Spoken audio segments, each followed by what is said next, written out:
we might have to switch to just using my crappy camera if I can't get that working. Let's take one more time and see if it works. And if not, all right, it's crappy camera day. No idea why that happened, but we're just going to go with the crap. Yeah, I know that, but it's just, let's see, which camera is that? Oh, it's the built-in iMac camera. It's not really what I want, but hey, at least you can see me. So, all right, so I'll probably have to redo that same thing when we switch over to the actual streaming. So, hey everybody, welcome to the latest issue of Technical Difficulties with your friend Matt. So here's what we're going to be doing today. We are going to be working on, howdy. We're going to be working on Nova. So, appropriate access. So let me actually share the screen with y'all, and so we can talk about what we're doing together. I'm a little flustered with the whole camera issue, so just trying to get everything where I want it to be. All right, so let's go to full sharing. And yep, the camera here is not working either. So let's switch over to my overlay real quick so I can get this camera hopefully functioning-ish. Oh, this is frustrating. Okay, we are working on OnRamp. Hey, Nerddroid, I'm doing good. So yeah, so here's the general deal. Mondays, we work on Zuzana's app. Fridays, we work on OnRamp. So Mondays are Learning Laravel days, and Fridays are OnRamp days. So what we're doing on OnRamp today, I changed the stream title in Twitch, but I guess it didn't work. So that's frustrating. Let me go check that real quick. I changed this. I went into Twitch and logged in and changed it to say OnRamp. Technical difficulties everywhere. Twitch is showing the right title right now. Okay, maybe YouTube's showing the wrong title. Okay, so it must just be the YouTube that's the problem or something. I don't know. Anyway, hey JT. All right, so hey friends, thanks for hanging out. So this is what we're doing, a reset. Fixing, giving up on technical difficulties, dealing with the wrong camera being our connected one, and we are working on OnRamp. So with OnRamp, last time we added Nova, and what I'd like to do with Nova, there's a lot of things I'd like to do, but the thing I think we can kind of segment out to a single session is allowing other users other than me to use Nova. And so what I'm thinking right there is what we're going to do is we're going to add 2 different user types in Nova and appropriate access permissions for each.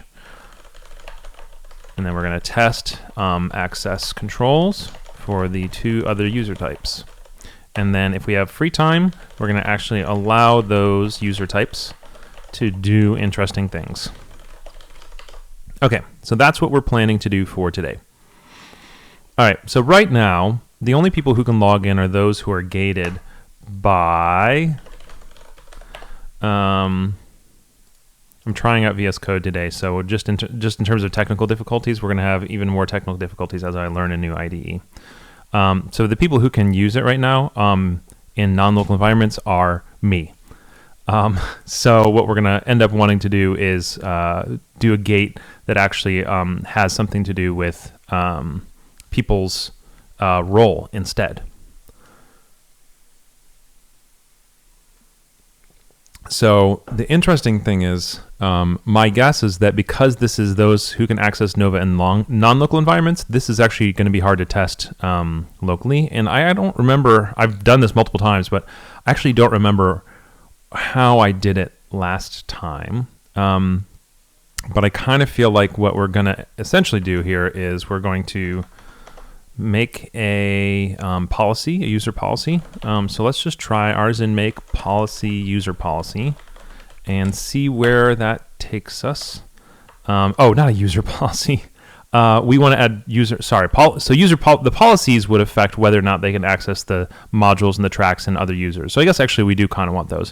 What we really want is just something that allows us to use a role-based system for our users. And so there's a lot of different types of systems that are out there for access roles in Laravel. And if you've done any streaming with me, you're probably familiar with the idea that I always want the simplest possible option. So if you do just look like Laravel ACL or Laravel roles or stuff like that, you're going to see lots of different options. There's tons of different people have it. There's a very complicated package that Spotsy has. There's some lighter packages.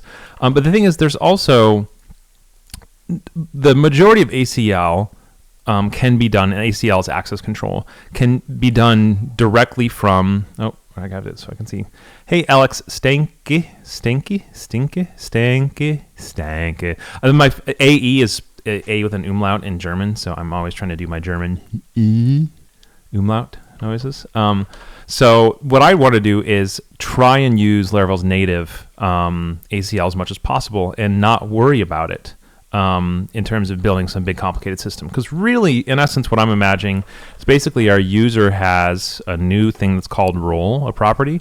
So, and it's basically going to be, for now, let's just make it a string. And the roles are going to be admin, admin, editor, and user. And we'll kind of go from there. So if I'm going to do that, I'm going to say artisan make migration, add role, column, or maybe field. Thanks for following Akkanali. Add role field to users table, and then table equals users. I think that's how you do it, not model equals.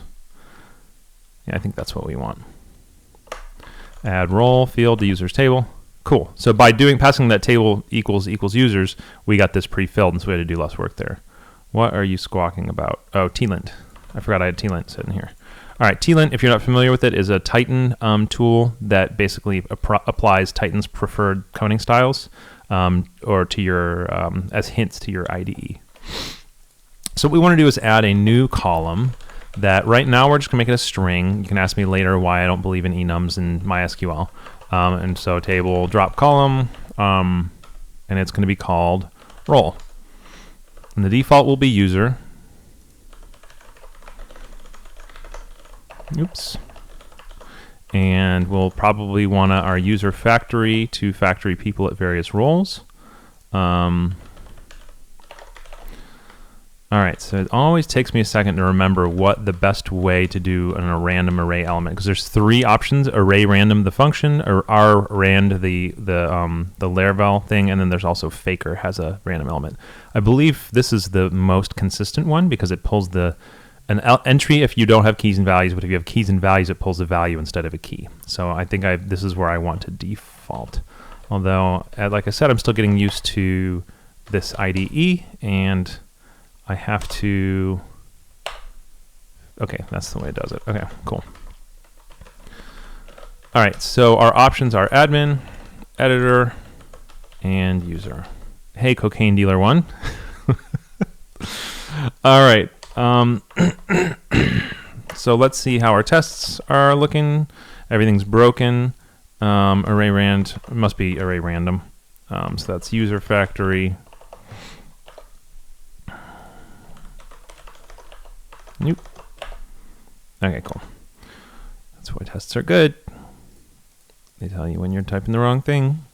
Okay, so let's go back to so we've got our users are randomly generated as having that. Let's go to our Nova user resource, and we want to set it up so that, okay, what are we squawking about here? Like I said, new IDE. All right, Tlint says should be alphabetically. Got it. Wait, that's, oh, these ones aren't alphabetical. Got it. Okay, cool. So in our Nova user model, I want to be able to put the role in there as an option. So it's probably going to be some kind of a dropdown, is my guess. See this thing right here, this Tlint squawk that says you shouldn't have a leading slash. I thought we had fixed it. I might need to update my Tlint because this leading slash is fine if it is representing a string. So I'm going to keep that as it is. All right, so we want to be able to add a new item here called role. Import facades don't use aliases. And you might need to have the TLint folks watch this stream to catch the bugs and we're finding in TLint. Okay, cool. So what we want is a select, and I'm trying to remember nova.laravel.com/docs. I think it's called a select, but you just go to the fields and you figure out if you're going to define a field, you've got all these different field types. And I just got to remember, we're just starting in Nova. If you've watched this, you've only seen us install Nova. So with Nova, when you're defining the things that are editable in an individual resource, you've got all these different field types. And so we're about to add an entry to our users table so that we can define on any given user what role they are. Did I make the live stream? Yeah, some cues about Twitch chat. You did make the live stream. Thanks for hanging out. And somebody else can teach you about how Twitch chat works because I'm a total noob here. All right, so the reason that I can't edit this user is because I made that Nova policy a second ago. So let's real quick get my GitHub desktop set up to the correct repo. And now I can get rid of that user policy because by default a user policy does not let you do anything. So, and I shouldn't have done that right now. So now when I refresh this, see Nova magically reads your policies. If you just delete it, I'm surprised it does that. We'll do a composer dump autoload and okay, there we go. So when I'm editing this user, I want to be able to change what their role is. And so let's go back over here and make a new one. So what I was showing you is that in the Nova docs, I can show you all the different field types. And so you ask the question, let's say I just added a new field called role. What do I want my options to be? And you want it probably to be a drop down, which would be a select, although you might want a radio field or something, but we're going to do select for now. So you put your options in here.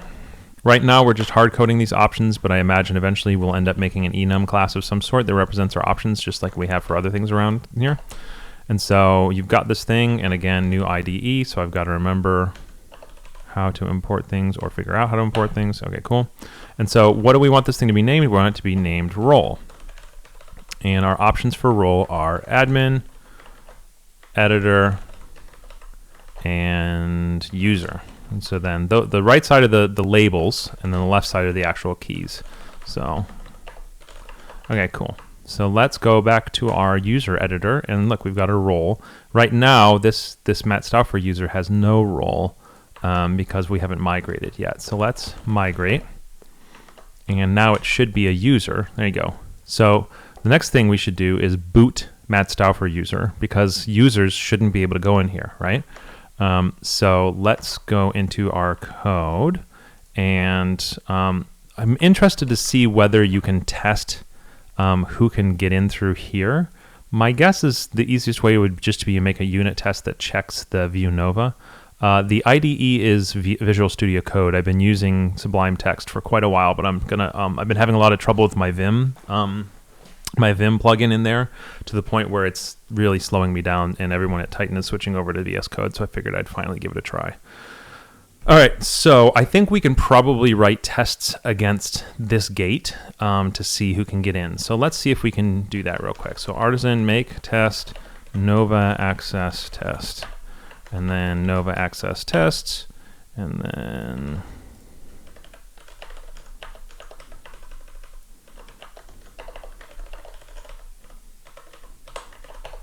all right, so what do we want to test? Users with role user cannot access Nova. And then we'll do that same thing, except this one will be with role editor. Well, actually, no, that's not true. They should all be able to access Nova. Just kidding. Everyone should be able to access Nova. Sorry, everybody. I was remembering wrong what we're going to do. So this is not actually going to work for now. We probably will eventually do something in here because we want to be able to test whether they can access certain parts of Nova, but most of that is going to be defined not by a specific Nova gate, but rather by policies on these resources. So I'm not using my brain correctly. Let's reset, drink a little bit more coffee. All right, let's get back to it. Man, I am still so bummed that this camera didn't work. I think that's distracting me that my camera's, you're all seeing like the top of my head and then my torso. Should sell advertising like right here on my shirt. Okay, so we are, what's the first thing we should do? Well, let's make sure this works actually. Can I update the editor? Great, cool. Okay, so we're not going to test that because that would be just testing that Nova functions. So we've made me an admin user. So why don't we make it so that we can assert that admin users cannot edit, or users cannot edit modules or tracks. So what I'm kind of thinking here is that users can't do any of the traditional Nova editing. Because users is anybody who's signed up for Nova, right? And so what we're instead going to do is make it so that all that users can do in Nova is access a special section that allows them to suggest things. And so we're going to actually probably create a new entity called suggestions, because otherwise we're going to have to allow them to edit things like the resources, module, and then be able to create, but only create in a certain form and all that kind of stuff. And that's really complicated because all of a sudden we would introduce not yet approved things that, random users have suggested. And so what I'd rather do is have a specific section of the site that is for these users to look at. And I'm realizing that that's a little more complicated. So let's step back a little bit and say, what do we want people to do who are editors? And so I'm the only admin. So an editor would be someone who I privileged in OnRamp and said, whatever changes they want to make in this tool, I trust that it's the right decisions for this tool. So I think I would say I probably don't want them to edit users. Let's say that's only something that admins can do, but let's say all of the content editors will be able to make changes to, okay? So these are pretty powerful editors. So let's drop this Nova Access test. And instead, we're going to do policies around modules and stuff like that. So let's make a policy for modules, because that's one of the things that we built out in Nova already. And so we want to make it so that users and admins can edit modules and see them in Nova, but editors and admins can see them in Nova, users cannot. So we're going to make a module policy, and I think the way you do it is model equals module like that, but we'll see if that works. Hey, John. All right, module policy. Okay. Yep, so now it is type hinting. So if anybody's not familiar with policies in Laravel, what they are is access control things where you're defining that these users can view the thing, create the thing, and then when you're looking at update and delete and force delete, you're not just talking about whether they can do that in general. You're now talking about whether they can actually look at this, update, delete this specific module. Can they restore this specific module? So sometimes it's going to be, hey, if you have the permission to do this, you have the permission to do this. But sometimes it's your ability to modify this module is going to depend on your relationship with this module. Were you its creator or whatever else? Hey, Miko, welcome. So let's come in here and say, who should be able to view the modules thing? Editors and admins. So there's a couple different ways to do this. One of the things is you do something like this. In array rules is user, and then editor, admin. That's one way. Another way is to add methods on the user that have to do with is at least an editor. Hey, Chris. Things like that, or role is greater or than or equal to. And a lot of people like to use integers for their roles because then you can use simple comparisons, right? User role is greater than 2 is equal to that. The problem is when you use those integers, it's very magical to me, and I don't really like it that much. This is the simplest one. Let's think a little bit about whether we want to do something simpler with this. Also, one of the options we can do is do something like this, is at least editor, and we can kind of stub out the idea in here, and then if we like it, then we may end up moving it onto the user itself, and so you can do something like this, because this is just basically an extract refactor of this idea. Is that not what I just copied?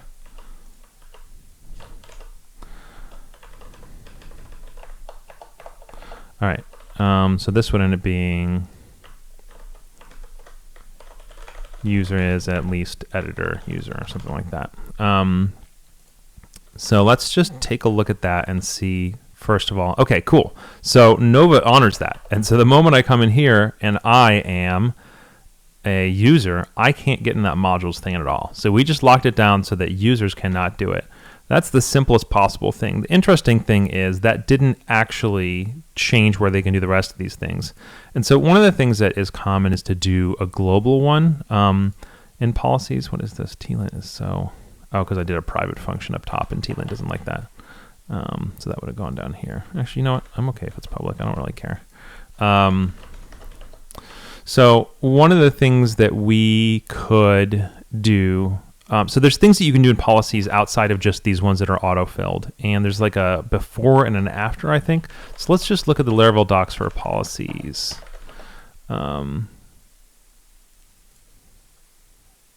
Because there's a few, let me find it, intercepting gate checks. Here you go. So you got your before. So basically before allows you to say, ignore all of these. If somebody is XYZ, then we're just going on to pass them through. And it's usually the super admin concept. And usually right now, that's basically, going to be me. Whatever the thing is that we're doing, you can do that. So this right here would intercept it for everything. But on a policy, there's one that I believe is also called before. Let's go take a look. That would do the exact same thing.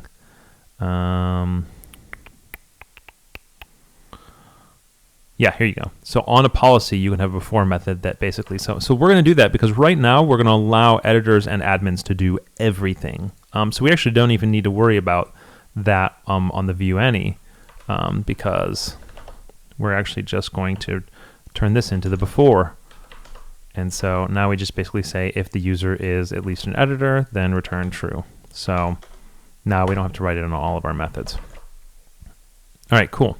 So let's go write some tests for this real quick. So let's call it make test module access test. I think we'll call it that for now. Just to be super safe. So I never was into what's that called? Super Saiyan. The thing that you're referencing there, I have never actually watched, but I am aware of it. Or Super Saiyan, is that what it is? Okay, so module access test. So the simplest thing we want to do is basically just assert that somebody who is a user. So that basically anytime you find yourself testing something in the browser, you want to write a test for it. So users with user role cannot view, or let's just call it edit modules. Let's just kind of just broadly do that. Dragon Ball Z, thank you, that's what it was. So you want to make a user with that role. You want to remember that in your new IDE you do imports differently. Nope. Okay.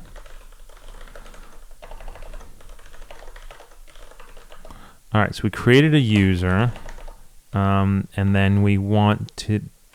So there's a couple different ways to test the user. You can do things with like user gate or with policy gate, but one of the things you can do is just say this assert false user can, and I think it's going to be edit, and then the class I think is how it's going to work. So module class, new IDE, come on. I think that's what we want right there. And so user without editor admin roles can edit modules. Well, that's not actually what we're testing because there could be, right now, this test only tests that a user with the user role cannot edit modules. And so let's say we're to add 3 other roles.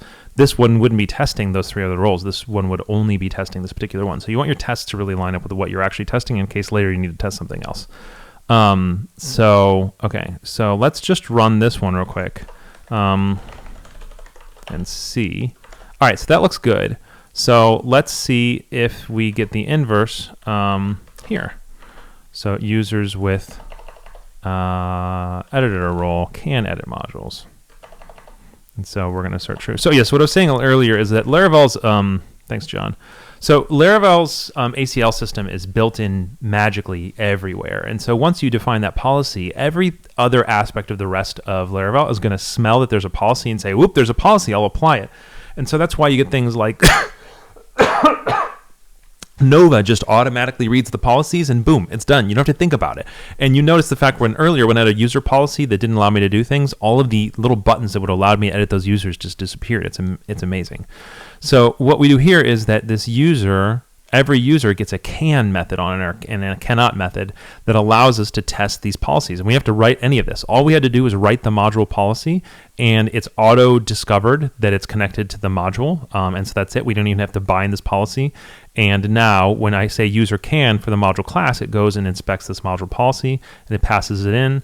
And because we have this global before, it'll just basically, well, so this global before is the one that's going to allow these people to get a yes. And then since this person here doesn't get hit by the global before, on the edit method, it's going to go down to update.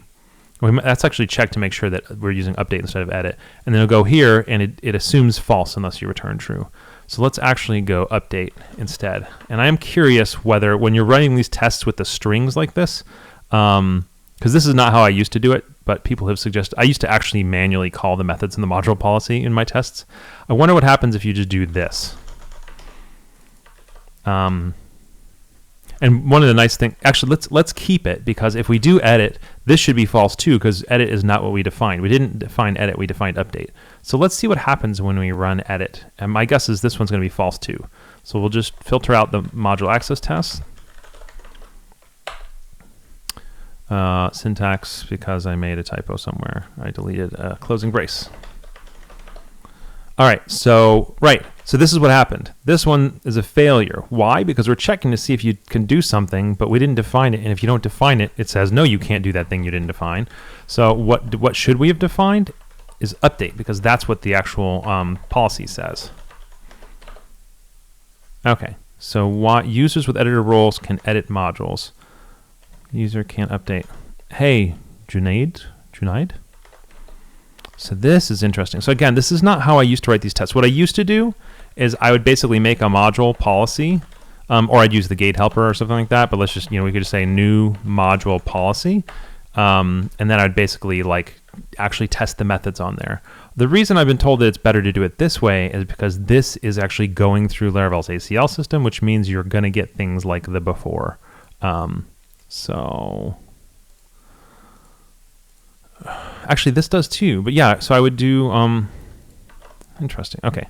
So why are we getting a failure on this one? User can update module class. So I feel like we should hit this before, and we should see that the user role, I want to make sure that we're not getting this wrong. Oh, duh, Matt. Okay, cool. So thanks for following the Wolf Let's Play. Yeah, thanks Visage23. The Wolf Let's Play, Laravel is a PHP-based framework, sort of like Ruby on Rails, except it is Laravel on PHP. Yeah, thanks y'all. I totally missed that. So one of the things you often do here is that instead of passing these things in, you would create factory states for these. So you'd create a state for user, a state for editor, and stuff like that. And we may end up doing that a little bit later. But yeah, it's totally because I'm an idiot and just forgot to change this. So now I want to go back and test that thing that we tested a minute ago. What is going on? Number one frustration I've had with VS Code in the 3 hours that I've used it so far is the Command D multi-select does not work the way I want it to. All right, cool. So this is what we expected. This one is failing because, are they both failing? Yeah, this one's failing because edit is not something we defined. So if we go back to the thing we actually defined, now it's working as we expected. And so let's actually rename both of these from edit to update, since that's really what we're testing. Okay, cool. So now let's real quick do this for the admin and then get back to some actual Nova stuff. But one of the cool things about it is this is Nova stuff, right? This is using Nova as much as possible is just relying on the built-in functionality of the framework. All right, kind of quirky, nitpicky, but you said there's a cannot, so wouldn't it be better to assert that it's true? Yeah, why don't we do that? I think it's a great idea. No, my editor is not this Zoom day to day. This is, I turn up my font and make a higher contrast thing, and I also make my screen much lower resolution before I stream. because a lot of people watch these on the phone, and so even this is kind of hard to see on the phone. So I'm always trying to make it easier and easier in that context. All right, so Visage23 said, why don't you assert true on cannot? I'm not actually, now that I think about it, I'm not sure, because it will feel a little weird that all three are true, because your brain's going to take a second longer to go over to cannot. But let's just see to make sure. Yeah, so that does work. I kind of think, well, you know what? 6 of one, half dozen another.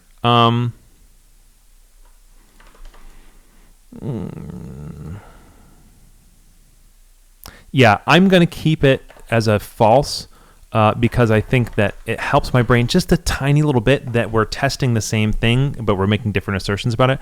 But that is very, very much a personal preference. And thanks for bringing that up, Visage23. Okay, cool. So have we broken any of the rest of our tests? No, we have not. All right, so we now have the ability to define that only editors and admins get this before catch that allows them to do everything they want with modules. And so if I'm logged in as a user, I shouldn't see modules at all. And if we were to go test all the API routes ourselves manually, it wouldn't let us do any of them. So now let's go make ourselves an editor, and we should be able to do it.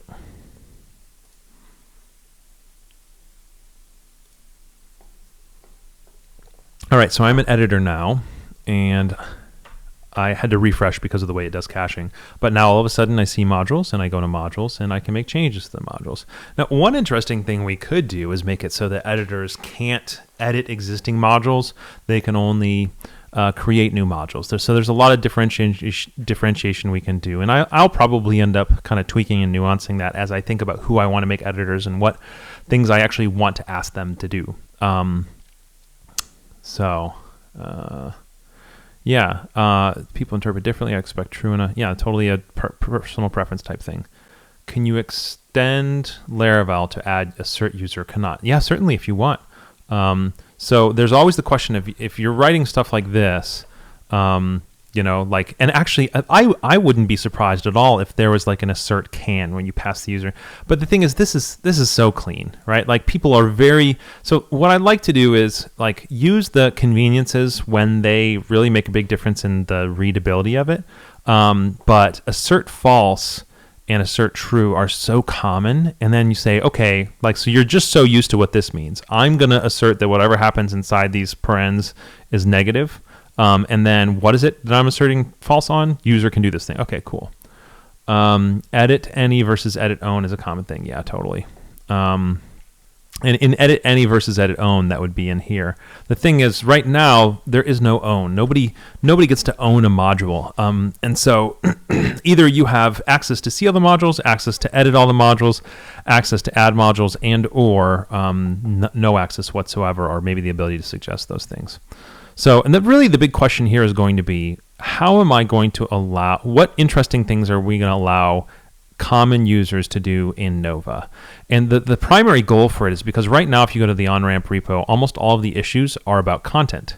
And these content issues are things like anything with this content to add are about, because right now there's no easy way for someone to come in and suggest, hey, here's a piece of content I think you should consider. And I think this is fine for now, but I'd like to do it in Nova. Hey, if you have an idea for a piece of content, go into Nova. We have a little custom thing that just allows you to suggest a piece of custom content, and that's it. Alejandro, what are we building? We are building OnRamp, which is a tool for people to learn how to become Laravel developers as quickly as possible. Today, what we are working on is adding Nova, which is an admin panel tool for Laravel. We added it in the last stream, and in this stream, we are working on user roles. Why aren't you using the database transaction trait? So the refresh database trait in our test is a new trait as of a couple versions ago that basically pulls in, it combines basically database transactions and whatever the other one is. So I think, or I always forget which one it is, but basically this is there's 3 different database traits that Laravel provides for your testing. And this is the latest and most modern way of thinking about it. So there used to be one that was database transactions, and then one that was, I forget what it was, but it basically newed up an entirely new database every time instead of doing transactions, and refresh is the current preferred one. Junaid as in aid. Sorry to be a distraction, using Laravel since 4, difficult to write tests. every time I regret it. Any solution to that? Yeah, write the tests as early as possible. Give yourself a lot of grace. And every single time you find yourself, so if you're in a brand new code base, every single time you find yourself building a new thing and constantly going in here and changing a user thing, whatever, that's the thing you should test. And if you're working with an existing code base, the easiest thing to test is the thing that would be most likely for you to lose your job, because then you know what stresses you out. Every single time you write a change to your code, you have to go click through that route or whatever because you're worried about it. Go write outside-in acceptance test. If you can't get it working in Laravel and PHP unit, then do it with Dusk, so you're actually just clicking buttons. But whatever it takes, cover your butt. And those are the easiest and most valuable tests you can write and start from there. And also, just the more you watch people do testing, the more comfortable the ideas of what testing works for you. So the thing that got me testing the most was working with Adam Wathan long before he wrote his testing TDD book for Laravel. And he and I paired together all the time, and he had a much better understanding of testing than I did at that point. Probably still does now. And so just working day to day and watching and asking the questions of each other of how should we test this thing is just doing it that made it easier to do. So, for example, here, what I just wrote was a policy. And so what am I trying to do? I'm trying to ensure that users can do one thing and editors and admins can do another thing. And what did I do? I opened up the browser, changed myself from a user to an editor, to an editor to an admin to test manually that the thing is doing what I want. So what's the next thing I do? I test automatedly that's how it's going. So, by the way, I'm just noticed that my audio shows clipping a little bit, so if any of you are hearing it clip, just let me know. Testing is so much harder in Drupal and WordPress. Yeah, Laravel makes it so easy. What are your thoughts on Tinkerwell app? I think it's cool. I think it's a fun idea. I've got it. Well, I had it open a second ago, but yeah, I got it. I think it's cool. I love the idea. Thank you for subscribing, Donor Jaeger 3. Speaking of German, it's like as German as it gets. What's up? Thanks for joining. I'm very happy to have you here. Can we associate a language with the editor and admin so they can manage language-specific content? User A has Spanish as their first language, so they're trusted to validate and add Spanish content. We could, interestingly, right now, I think that I'm going to start from a level of trust, I think, where I think that anybody who I've given permission to be validating and adding Spanish content, I don't worry that much that they're going to break. It's definitely clipping. Okay, thank you. Let's pull this down. Hopefully that's a little better. I don't see a clip there. Okay, cool. And y'all, if one of the things that I'm constantly changing my environment between recording with Zuzana, recording on my own, and then making YouTube videos, and so it's taking a while for me to always like reset my environment back to where I want it to be for each new thing. So. Not everyone gets Adam Wathan. I'm not sure what that means. Oh, not everyone gets to work with him. Yeah, sure, but he has a course, Test-Driven Laravel, that everyone should watch. But somebody mentioned that there was some Laracast content about it. It's very good. But honestly, just hang out here. I mean, we're doing testing. So if you want to learn how to test, I'm testing everything I'm doing. And also, watch the onramp commits. I recently pushed in, I took a pull request from somebody else and I added functionality and a bunch of tests. So go take a look in here.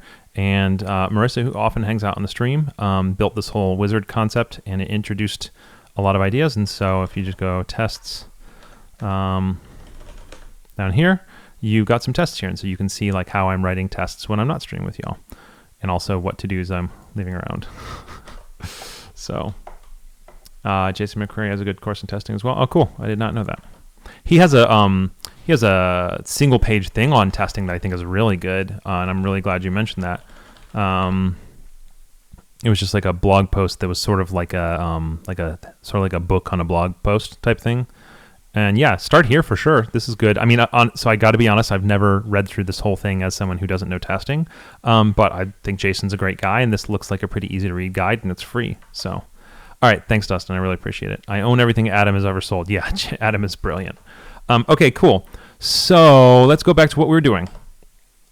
We want to finish making our permissions good-ish, and then we're probably going to build out the rest of the Nova resources, and then if we have time, I had mentioned, allow users to do interesting things. So let's real quick talk about what we did. We built or added roles to users, built a module policy, talked a lot about getting started with testing. Donor Yeager, Laravel is a PHP framework, sort of like Rails, but for PHP instead of Ruby. And OnRamp is a tool that I'm building to make it as easy as possible for people who want to learn Laravel and get jobs as Laravel developers to be able to learn everything they need to know right off the bat for free in this one little application. Today, we are adding an admin panel called Nova to Laravel to make it possible for people other than me to make modifications to the data, because up until now, all the data has lived in Git.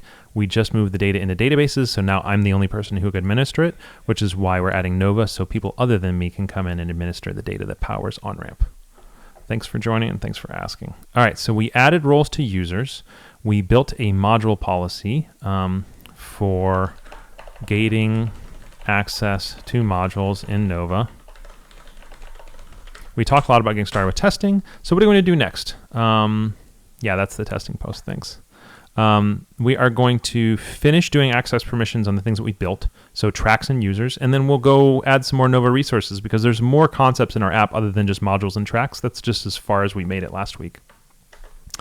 So let's see what else we're going to make. We're going to make a module policy, module access test. So we can really duplicate those for tracks, because tracks and modules are very similar. So we can, let's see, where does policies live? Is it app policies? So yeah, so copy app policies, module policy to app policies, track policy, and then copy app. And where is this module? Tests, feature, module access test to tests, feature, track access tests. Okay, let's just go edit those.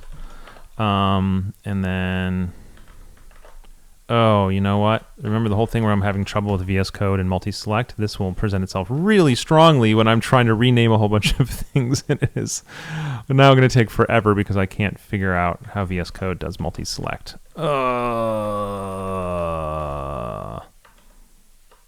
Yeah. And y'all are going to have me opening Sublime Text literally just do this. Cannot update tracks. Oh, goodness. I'd be done by now in Sublime Text, but that's okay. It's just because I need to learn. It's okay. I'd click this, DD, and then start typing, but look, in VS Code it deletes the first one, but not the rest of them.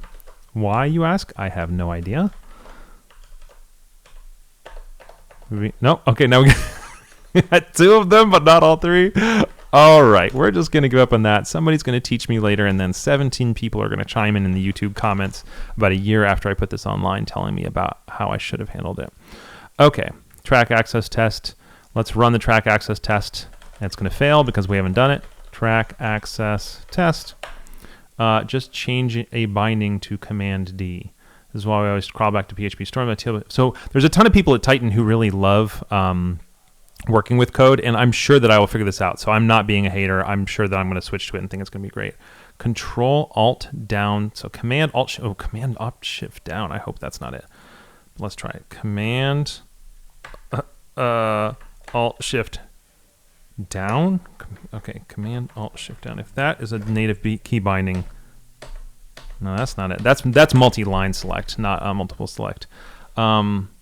Milosh says just change the binding to Command D, but the binding is changed to Command D. I have added the Sublime key map. All right, cannot redefine or redeclare the module policy. That's because we renamed it track policy, but we didn't actually change the class in here. So let's just go there. Track policy. Okay, cool. Oh, it does work because literally copying it was all we did. Okay. Sorry, everybody. I'm bouncing around a little bit, and I know it's probably hard to follow if you're new here. So what we did was we added a new constant. So let's go bit by bit. We added the roles field, the role field to our users, and then we also went into our Nova user record and said, when I'm editing users in Nova, I want a dropdown, a select dropdown called role that has options of admin, editor, and user. Okay. So, and then we also went to our factory and said, if I'm generating a random new user, give them one of these potential roles. All right, so let's start with those and commit that. So add role to users. All right, and then after that, we built out module track access and policy. So we're not access test and policy. So we're not done with that. We're going to do that for users as well, and then we'll kind of go from there. No worries, Susanna. Press Alt F4. Funny. It should work. Yes, Milosh, I know it should work, but it doesn't work. That's the problem. And I've spoken with several people at Titan that say, oh, it works for me. We thought we had fixed it because we tried to change the key binding. There was some Vim key binding that I got rid of, but it turns out it didn't fix it. And I'm not going to sit around for too long and deal with it. I'm just going to whine about it and then keep going and fix it, hopefully between now and our next stream. Command Q, that's the solution. Okay, so what are we doing? We are also making a user policy. And you know what? Because of that, I'm just going to do it this way. Make policy, user policy, model equals user, and then make test user access test. And then we'll just copy those things over. So user policy, we're just going to grab the user gate. And so one of the things you've noticed is in all three of these policies, we have this in array user role editor admin. And one of the smells for refactors is that if you see the same piece of code 3 times, that means that's when you want to start thinking about don't repeat yourself, because now the knowledge of who should get super admin access to these is now across 3 policies. And when you hit 3 places, that's when you want to start asking the question of, is this something I should extract out? And so that's where we would probably end up putting something on the user where we do something like is at least editor or something like that.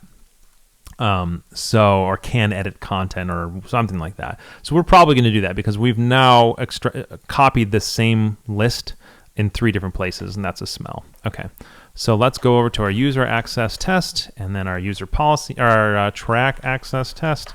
And we sit here wishing I had better ability in my IDE. Let's grab these 3. Oh, you know what? Copy it or generate it, and we're still going to have to do string manipulation in here. Okay. So frustrating.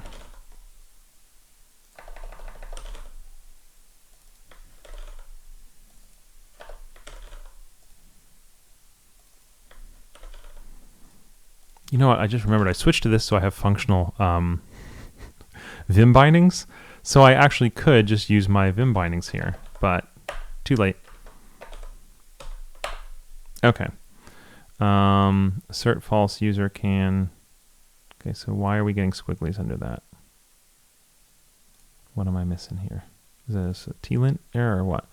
Search for, yep, thank you so much. I just don't think I want to do that. Milosh, I really appreciate it, but I just don't think I want to do that on the stream because we don't have a lot of time on the stream, and I don't want you to all have to sit around and watch while I fight with my IDE. Instead, you can just watch me program a little more slowly and then whine like a baby about it. Okay. Let's see how we're doing. Okay, cool. If I same saturation and make a trait that contains all policies and use that trait in every policy if I need. Yeah, that's an interesting idea as well, is to make that a trait where you basically pull in this before you pull in, so one of the things I'd done earlier in the stream is done something like, private function user is at least editor, and then you pull that in as a trait. But I don't mind the idea that there might be other times when we want to know the user is at least an admin. So what we could do here is just say public function is at least editor. And then that's where we would move that code into right here. I'll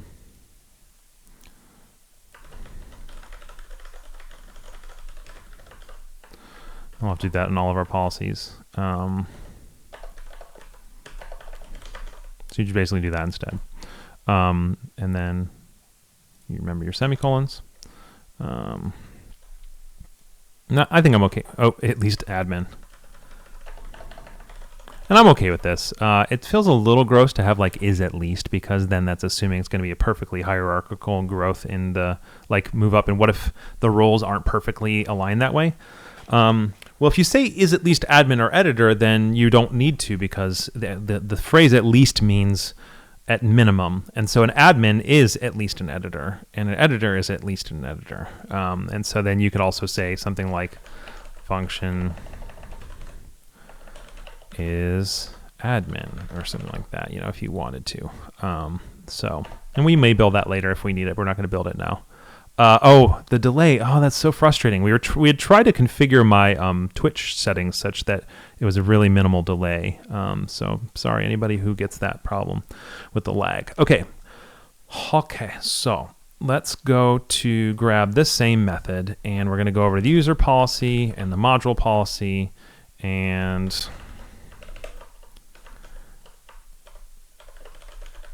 module policy. And we're going to do this. Okay, cool.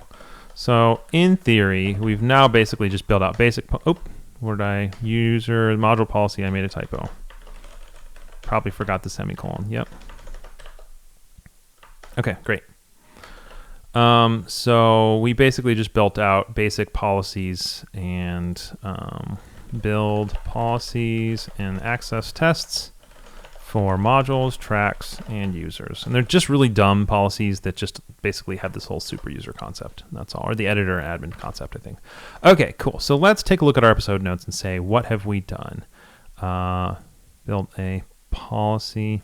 So we've basically done that same thing for tracks and users.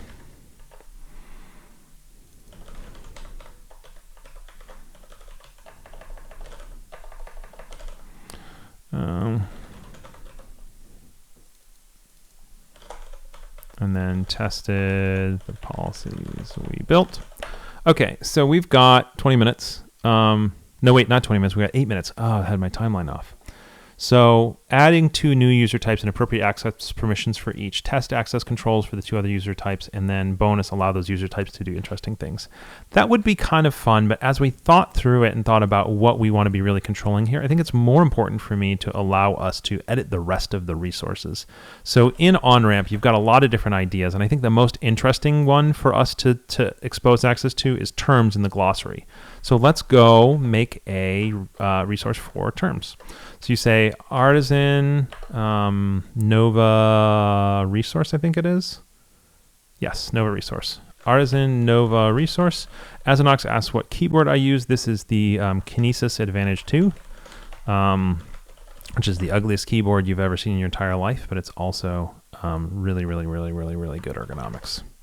All right, so Nova resource. This resource is going to be the term resource because we're working on glossary terms. So let's go over to here. We should see it just show up, I believe. Oops, total brain dead thing. You don't name it term resource, you name it term. And it expects it to have the exact same name as the model. And so Nova resource term is a resource for the terms model. So it's showing them, but it's showing them with the ID, which is not what we actually want. Ergonomic keyboards for the win. Yeah, Dustin. Sagar says, do you create separate resource for list page and detail page? No, Nova, when you create a resource, it creates all the pages you need for that resource. So this terms that we just did, these are our terms, collections, HTML, and CSS. So by default, we get this list page, and then you also get the detail page for it, you get the edit page for it, and you get the create page for it. Now, as you can see, they're all empty because we haven't added fields to them yet, but you don't have to create individual things. This is just all there for you out of the box in Nova, which is one of the brilliant pieces about it. Currently rocking a Freestyle 2. Yeah, Freestyle 2. Is Freestyle 2 that same weird layout this one has? Because the thing that was hardest for me when switching to this keyboard was the layout. No, okay, so the Freestyle 2 is a Kinesis, but it's the normal layout. So I think ErgoDocs, just like this one, has this very weird layout, and it's got a name, yeah. So all of the modifiers and spaces and stuff live on your thumbs. This is the same as mine, and this is a huge learning curve. Like, I still have not quite adjusted to this layout of the keyboard. All right, so if we were to go to our new resource, we made a resource named app-nova-term.php. So remember, we have an app-term.php model. This is our eloquent model over here that defines how the model interacts with the database. Now, all of a sudden, we have a new class also called term, but this one lives under app-nova. So this is not a model, this is a Nova resource, but that instantly knows, hey, the model I'm connected to is this one. And so one of the things I like to do is not use strings like that, but instead get the class off of it like that. And so the question is, if you're just showing a term, what should be the column that it uses for its primary identifier? And the answer is not ID. The answer is the name. So let's go there. Oh, that's how it shows up if you're searching. So what's our term? Collection. I think I did that right. But anyway, it's okay because when we get down here, I'll get there. Oh, because search. Okay. Name. So now if I do this, I search for collections, we'll see it there. And so if I made it searchable by name, but then the title was still the ID, I believe we would get collections, but then it would show ID1. Yeah, so that's not what we want. So we both want to make the title be the actual field that we think of it as, and we also want to make its actual searchability happen based on the useful ones. So now we want to make fields for the rest of our things. All right, questions in here. Ortho layout, yep. More regarding resource. What if you have more details with relationships and join table, then you create separate resources? Nope. Just keep watching, and I think it'll become a little bit clearer as we build out this resource. Search is for terms of search. Titles are the thing that shows up in the results. Yep, exactly. Thanks, Traman. Okay, so what are our fields? We've got a name field and a description field, and I think that's primarily it for the glossary. One thing to note is these are translatable. Thankfully, in our last stream, we already pulled in a translation thing. So I believe both the name and the description are translatable. Yep, name and description are both translatable. So there's a field that we used on our last thing, which I think was the module maybe. Oops, Nova module. And so let's use that one. Yep, translatable. So we have a translatable field here. And so we're going to use that for both of them because they're both going to be translatable. So the name is going to be translatable and the description is going to be translatable. So our description is going to be longer than our name, so we're not going to use single line on it. And we ran into a problem last time where we had to specifically set the description, the index locale, even though it shouldn't have had to do that. So let's get rid of it and see if it breaks on this one too. So, and the cool thing is the way we found that translatable thing is we just went to novapackages.com, which is a Titan product, and we searched for translatable, I think, or translation or something. And we discovered that there's a field called translatable. There's actually multiple fields called that. And so we grabbed this one, although it looks like Spotsy has one of their own, and instantly we could just make translatable fields in here. All right, but you got to import new IDE. Sorry, everybody. And so now we should see, okay, so I think this is where we had that problem. This, in theory, this translatable package is supposed to be pulling the English locale because that's our default locale. But for some reason instead, it's not. And so what we ended up having to do last week, and we're having to do it here as well, is in the AppNova module, is we had to tell it manually to do the index locale in English. And I don't know why, and I think it may be a bug in this package. And I remember being very frustrated about that last time. But now we're just going to do it and not even worry about it. So there we go. Now, we obviously don't want this description to show up on the index like this because that's just making this overwhelming. So there's a series of things that you can do in Nova to define when these columns show up. And so we want this one to be, I forget exactly, I think it might be hide from index. But there's a whole bunch, hide from index. Yep, that's it. So now we'll have this one, but we won't have it on the index. And we'll put commas where they don't belong. Glad you're making Nova live programming. I've been using Nova since day one. That's awesome. We also have the link to resources in the term. Oh yeah, we can do that in just a second. And that will be the relationship that Sagar was asking about. All right, cool. So when you now go here to look at the resource, you can see because of that package that we used, all the different translations of it, which I think is really, really, really clever. It's very convenient. And then when we edit this term, let's just say we're going to give CSS a Spanish version, and I'll just call it CSS, but Spanish. So now, if we go over here and we've got our CSS term and we switch over to Spanish, bam, CSS but Spanish, and then in parens we showed it, so it actually shows you the index version as well. Very cool. I also noticed that this says cascading style sheet, which is kind of CS cascading style sheets, but whatever. All right, cool. So we have that functioning, but one of the things that John mentioned is that there's actually one more thing on a term, and a term can link to resources. Because, for example, If you want to learn about CSS, well, then we want to link you over to the resources that we have in our tool about CSS. So let's go look at our term module and real quick throw that on there and then close out the stream. Is it saved as JSON? Yeah, translations are saved as JSON. It's using the Spotsy translatable package, I think. And so it's called Laravel translatable. And this has nothing to do with Nova. This is just a nice package that basically you take a normal thing and then you save it as JSON. And then it does fallbacks and a lot of clever stuff. But then once we had already built it that way for the front end, then there's a Nova package that hooks directly into it that makes this right here, this user interface here, super, super convenient, which I love. Okay, so really quickly before we go for the day, hold on, let's actually add what we did. What did we do? We added a term resource and we added translatable name and description fields to the term resource. And then preferably we're going to be able to get through adding a relationship to its related resources. It's a little confusing because we have the term called resource in our app, which is basically, let's switch to English because I speak English. When you're learning, over here there's resources, but then Nova calls its base element thing a resource as well. So eventually we're going to need a resource, which will be less than enjoyable to figure out. And what I'm probably going to have to do is rename the Nova base resource to something called Nova resource or base resource or something, which I don't love. Yep, I see you as well. Okay, cool.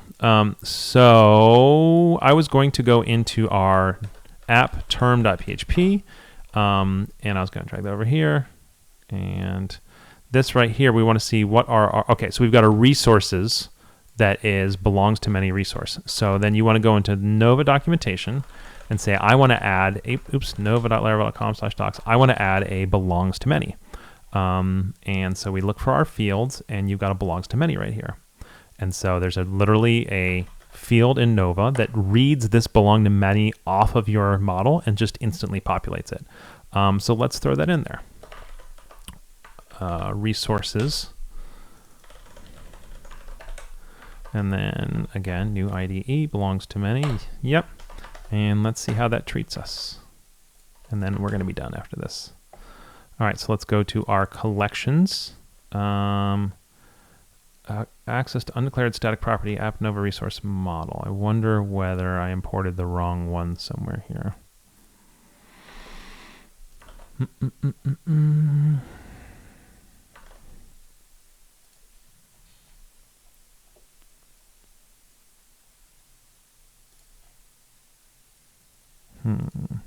I'm curious. I think I need a stack trace off of that. I don't think we get the stack trace out of these, but let's check just to make sure. It's possible that we actually get a stack trace out of there. So let's see what we get. Fatal throwable error, Nova source resource.php. I'm actually wondering whether that has something to do with the fact that they're both named resource. I don't know how that would happen. Yeah, it's exactly, I was thinking about the resource. Yeah, I don't want to rename our resource just because Nova has that. So I'd rather, all of these things that are extending resource here are extending a resource class that we own, which means we can rename it, hopefully, assuming that Nova doesn't fart when we do that. I am curious why we're running into this problem right now. My guess is that this right here, instead of pointing to our class, is pointing to this one. Yes, that's what it is.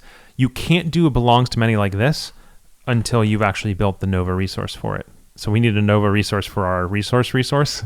Put a resource in your resource so you can resource your resource. So this wouldn't work anyway. Normally this would throw an error, but because we actually have a class name resource, it's instead farting. So what we need to do is deal with that next time. So let's take notes about that. Things to do later.